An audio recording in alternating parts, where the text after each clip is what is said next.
أعوذ بالله من الشيطان الرجيم. بسم الله الرحمن الرحيم.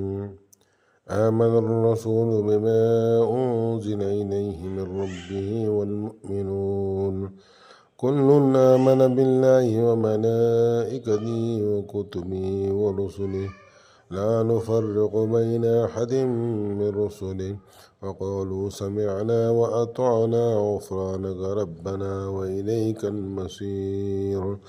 لا يكلف الله نفسا إلا وسعها لها ما كسبت وعليها ما اكتسبت ربنا لا تؤاخذنا إن نسينا أو أخطأنا ربنا ولا تحمل علينا إصرا كما حملته على الذين من قبلنا ربنا ولا تحملنا ما لا طاقة لنا به واعف عنا واغفر لنا وارحمنا أنت مولانا فانصرنا على القوم الكافرين.